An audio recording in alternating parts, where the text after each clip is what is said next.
अस्सलामु अलैकुम।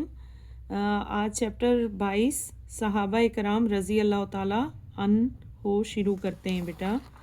MCQs की तरफ आइए। पहला MCQs है कि हज़रत अब्दुल्ला बिन उमर बिन आस की किताब का नाम क्या था? सहीफ़ा सदीक़ा। नंबर 2 है हज़रत अबू मूसा अशरी की वजह शोहरत क्या है? हदीस।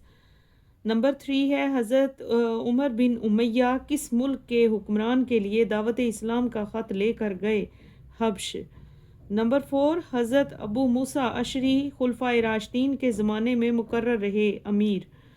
नंबर 3 है सवालात के मुख्तसर जवाब तहरीर करें। हज़रत अबू मूसा अशरी का नाम और कुनियत लिखिए।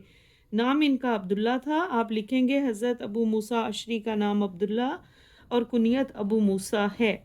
नंबर 2 है हज़रत अब्दुल्ला बिन उमर रज़ी अल्लाह ताला अन्हो ने कब और कहाँ वफ़ात पाई और कहाँ दफन हुए? इसका पेज पे नंबर 2 पे आइए। ये सामने लिखा हुआ है पेज नंबर 96 पे कि हज़रत अब्दुल्ला बिन उमर रज़ी अल्लाह ताला अन्हो ने 65 हिजरी में फस्तात में 92 बरस की उम्र में यानी 92 बरस या ईयर्स में वफ़ात पाई। ठीक है। नंबर 3 है सहीफ़ा सदीक़ा से क्या मुराद है? यहाँ पे आइए कि आप सल्लल्लाहु अलैहि वसल्लम ने के इरशादात का जो मजमुआ जमा किया था इसका नाम सहीफ़ा सदीक़ा रखा था।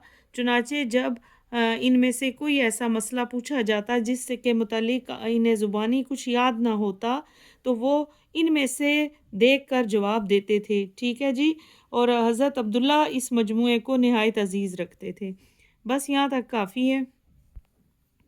क्वेश्चन नंबर 4 है हज़रत दाऊद जैसी खुशहानी किस सहाबी को अता की गई थी? तो आप लिखेंगे हज़रत उस्मान को। हज़रत उस्मान को हज़रत दाऊद जैसी खुशहानी अता की गई थी, यानी कि जिस तरह का बोलने का अंदाज़ या बात करने का अंदाज़ था तो हज़रत उस्मान को हज़रत दाऊद जैसा करार दिया गया। नंबर 3 तफसीली जवाब हैं जी। हज़रत अबू मूसा अशरी के ज़ौक़े तलावत के बारे में लिखिए 95 पेज पर। यहाँ पहले आप हेडिंग दे देंगे ज़ौक़े तलावत, फिर यहाँ से हज़रत कराम सहाबा कराम रिज़वान की अज़ीम जमात का एक फ़र्द हुस्न सीरत व किरदार में अपनी मिसाल आप है।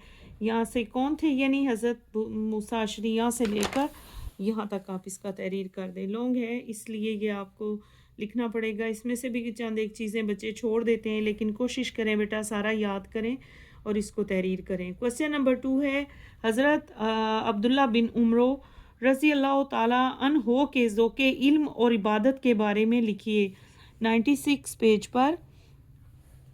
यहाँ से आप लिखेंगे हेडिंग दे देंगे ज़ौक़े इल्म इबादत और इबादत। ठीक है बेटा। यहाँ से आप लिखेंगे हज़रत अब्दुल्ला बिन उमरो से लेकर यहाँ तक वफ़ात पाई। It's okay. नेक्स्ट क्वेश्चन है बड़े मुआना का वाक़या कैसे पेश आया और इससे क्या सबक हासिल होता है? आज के दौर में ऐसे वाक़यात से बचने के लिए क्या करना चाहिए? पेज 96 97 यहाँ पे आप हेडिंग दे देंगे बड़े मुआना का वाक़या। ठीक है बेटे। आप देख रहे हैं कि मैं आपके लिए काफ़ी सारी एफ़र्ट करती हूँ, कोशिश करती हूँ बेटे आपके अच्छे मार्क्स आएँ और हर वक्त दुआगो भी हूँ कि परवरदिगार की ज़ात आप सबको कामयाबी से हमकिनार फरमाए। आमीन। आपका नाम उम्रो और कुनियत अबू मैया थी। यहाँ से लेकर आप यहाँ तक लिखें 60 हिजरी में मदीने में वफ़ात पाई। ठीक है बेटा।